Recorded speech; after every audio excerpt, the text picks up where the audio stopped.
So far, we've been very lucky this year. We haven't had any hurricanes come and visit us in the Central Florida area where Okeechobee is located, or in Miami, for that matter, in southern Florida.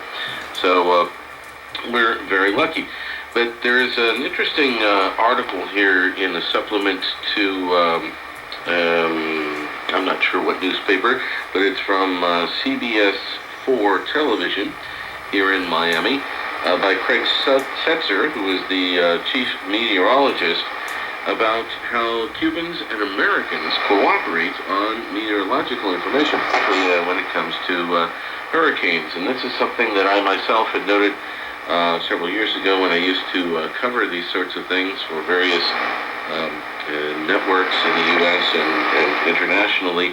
I used to hang out at the National Weather Service, the National Hurricane Center in Miami, and discovered that there is a lot of cooperation between Florida and the U.S., between Cuba and the U.S., that is, despite the political problems that have always existed. And this is what this article says by Craig Setzer. Hurricanes are a way of life in South Florida and for our neighbors in Cuba. Cuba is a country of 11 million people, with over 2 million living in the city of Havana. In some ways, it's a city captured in time with cars from a half-century ago, with even an occasional bicycle carriage.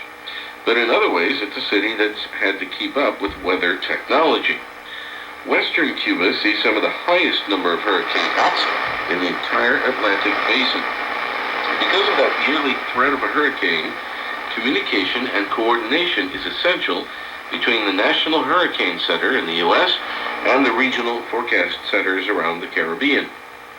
One senior hurricane specialist in Miami, the National Hurricane Center, has a long history with the main hurricane forecaster at the Institute of Meteorology in Havana.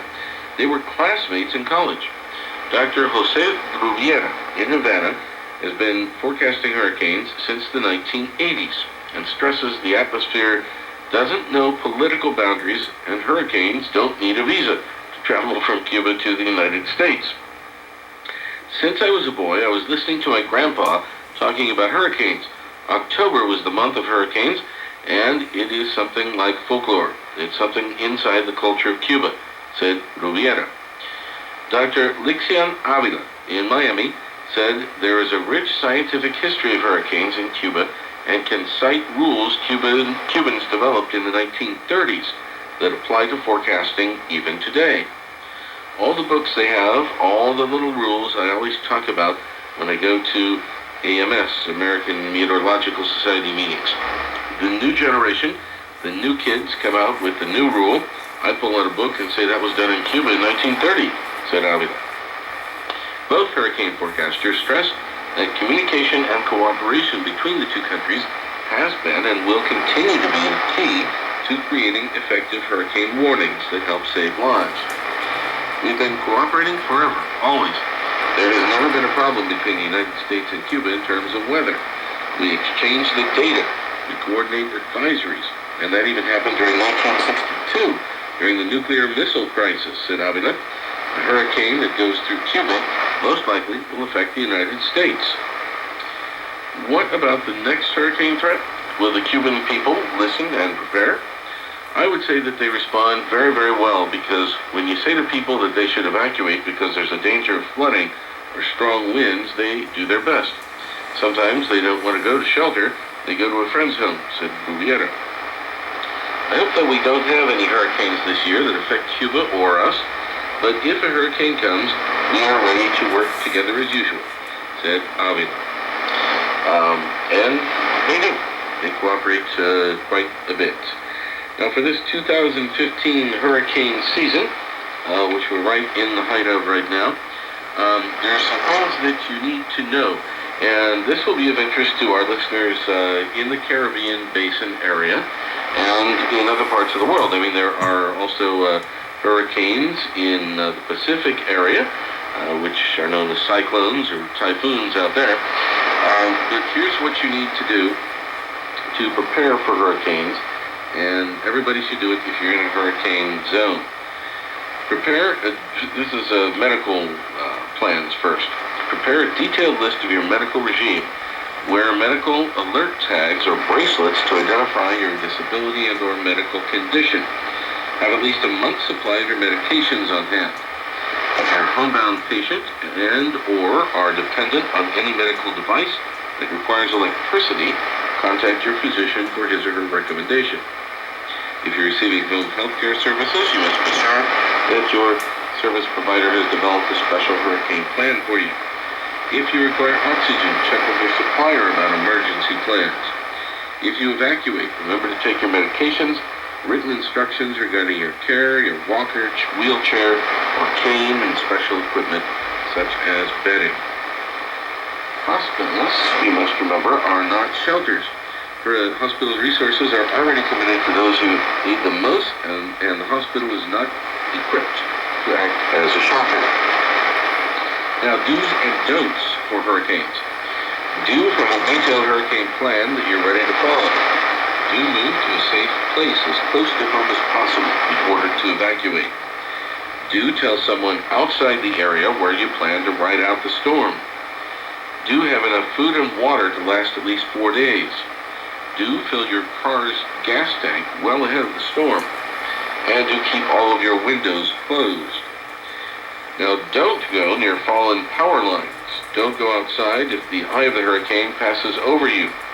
Don't run generators indoors or in an attached garage. The fumes can kill you. Don't tranquilize your pets. They must stay alert to survive. Don't risk getting stuck in traffic going north. That is from Miami. Storms go north too.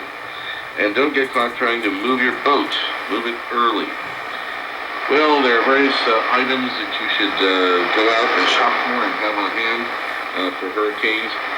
Cooking supplies such as water, a portable camp stove or grill, stove fuel or charcoal, lighter fluid, disposable plates, cups and utensils, napkins and paper towels, aluminum foil, and oven mitts.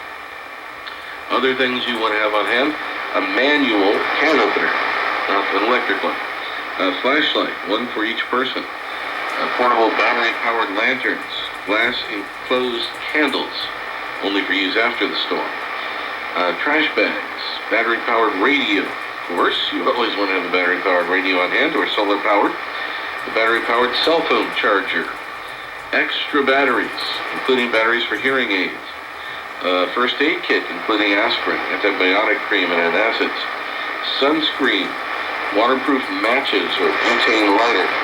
Of course, you want to have cash with you. Go to the ATM and get some cash to keep on hand. Bleach or water purification tablets, very important, and collapsible water containers. Other supplies you want to have on hand: 1 month supply of prescriptions, medical prescriptions, toilet paper, soap, shampoo, detergent, toiletries, changes of clothing, extra glasses or contact lenses, bedding, pillows, sleeping bags, rain ponchos, work gloves, books, magazines, games for the kids to keep them occupied, disposable diapers and moist towelettes for babies, baby formula and baby food. Then you would have some canned meats, fruits, and vegetables on hand, bread in a moisture-proof packaging, cookies, candy, and dried foods, canned soups and milk, powdered or single-serve drinks. The cereal bars are good to have, condiments, peanut butter and jelly, and instant coffee and tea. Some things you want to have on hand for the hurricanes that are coming up. Now, the hurricane names for 2015, and I'm not sure how far into this list. We haven't had any hurricanes yet, so we're probably still, but they start naming them, I believe, at tropical storm level, so some of these may have already been used, but going alphabetically, the names for 2015 are Anna, Bill, Claudette, Danny, Erica, Fred, Grace, Henry, or Henri, Ida, Joaquin, Kate, Larry, Wendy, Nicholas, Odette, Peter, Rose, Sam, Teresa, Victor, and Wanda. These are the hurricane names chosen for this year, 2015. We'll see how far in that list we get this year. Now, some hurricane terminology. A tropical disturbance or tropical wave is a disturbance in the tropics without a defined circulation. Then it becomes a tropical depression.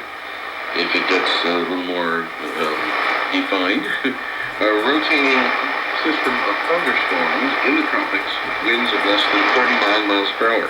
That's a tropical depression. Then it becomes a tropical storm. A rotating system of strong thunderstorms with top sustained winds of 39 to 73 miles per hour. Storms are named when they reach this strength. That's what I was talking about. When it becomes a tropical storm, it gets a name, and then it retains that name if it becomes a hurricane. Then from tropical storm, it moves to hurricane status. That is an intense rotating tropical weather system with sustained winds of 74 miles per hour or higher.